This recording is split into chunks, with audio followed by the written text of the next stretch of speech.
LA is burning.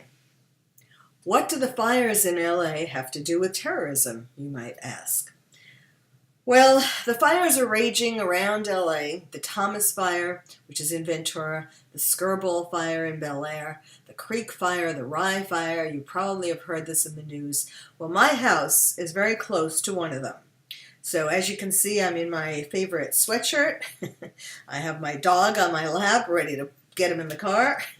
And in fact, other things are packed in the car as well. It really makes you figure out what's important in your life when you have to figure out what to pack in your car.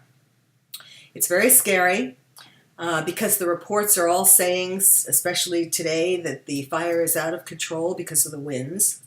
There have been hundreds of homes lost so far and thousands of people evacuated.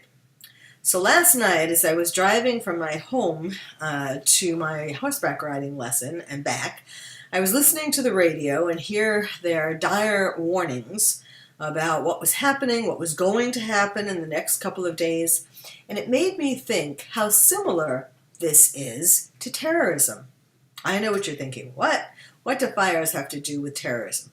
Well, what if instead of there being 4 places in Los Angeles and surrounding Los Angeles in which there were blaring fires, what if there were 4 places where there were terror attacks with continuing problems?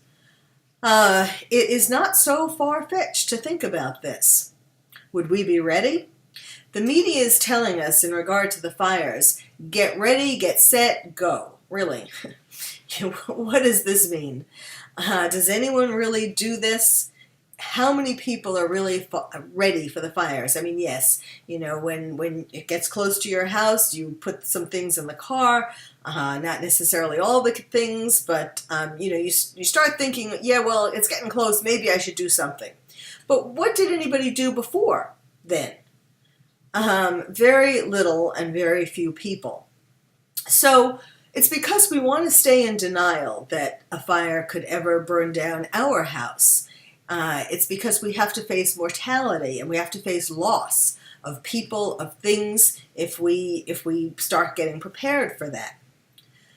So it's similar in a lot of ways to the resistance we have to preparing for terrorism. Now, fire in a way is more familiar to us than terrorists. We haven't cooked over a terrorist like we've cooked over fire when we barbecue. We've had fire in our fireplaces where it's a familiar kind of object to us. We see terrorists on television and on the internet.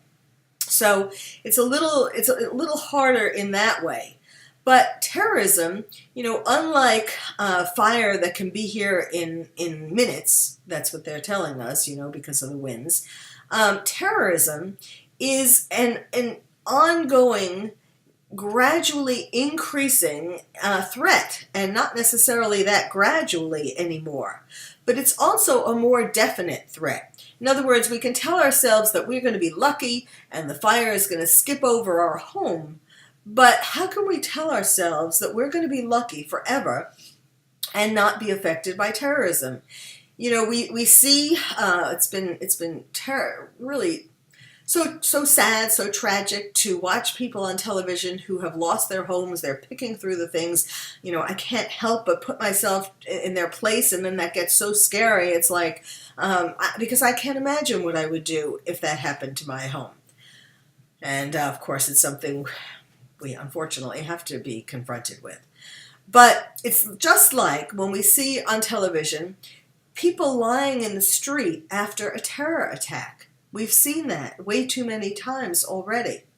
And we feel sad and we feel scared and we feel, oh my God, there, but for the grace of God go I, and all of that. But do we prepare? Are you any more prepared for terrorists than you are for fire? Somehow I doubt it.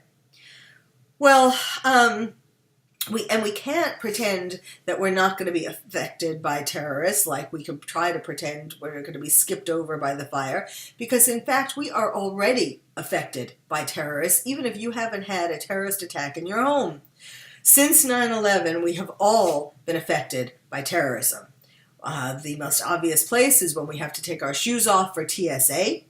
But what about the fact that there is an increase in obesity because we've been stuffing ourselves with comfort food, an increase in drug abuse, an increase in alcohol abuse because we're trying to escape from the reality of terrorism, an increase in insomnia because these worries keep us from sleeping, and an increase in how unproductive we are because we're distracted by terrorism. Even, this is at an unconscious level for most of us, but it's still in our mind and we're still being affected.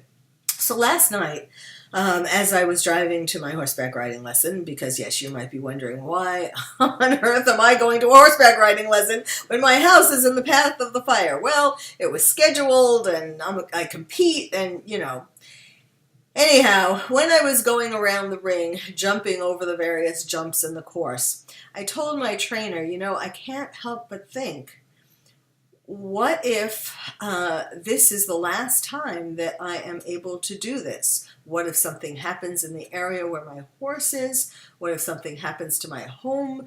I was trying to sort of memorize each moment in case it was my last.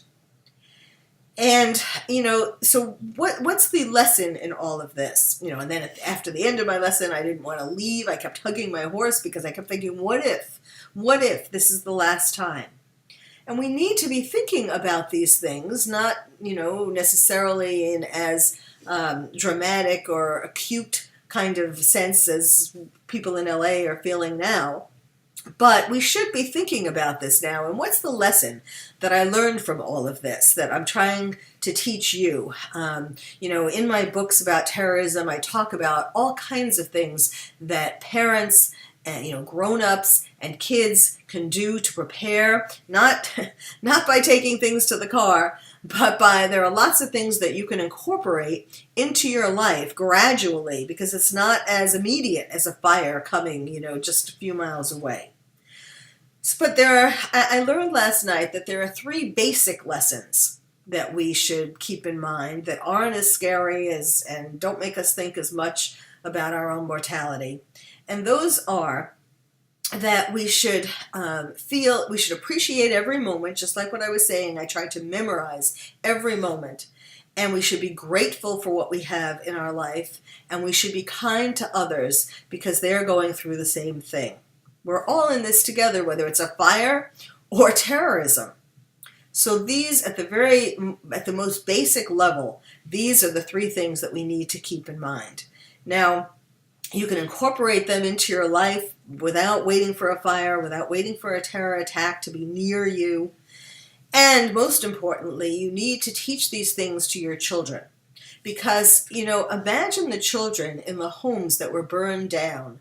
Imagine them looking up at their parents and thinking, why didn't you prepare? My life is in your hands. Why didn't you do all of these things to get ready? Well, it's the same thing with terrorism. Do you want your child or your grandchild, or if you're a teacher, the kids in your class, do you want them looking up at you and saying, why didn't you do something to help me prepare? Well, that's why I wrote my book, Lions and Tigers and Terrorists, Oh My, How to Protect Your Child in a Time of Terror. And never has this seemed hit home, literally, more importantly than now. Because you kind of need, take it from me who's facing this kind of thing and let me share it with you. When these moments happen, when it really is a kind of life and death moment, then you realize all these things and then it's a little too late. So for more information about terrorism, please go to my website. I have all different kinds of these vlogs and podcasts and articles and so on. Prepare now and prepare your children now. And for more information about my book, Lions and Tigers and Terrorists, you can buy it anywhere, wherever books are sold and online and so on. But the easiest place is the publisher's website, which is terrorismforkids.com.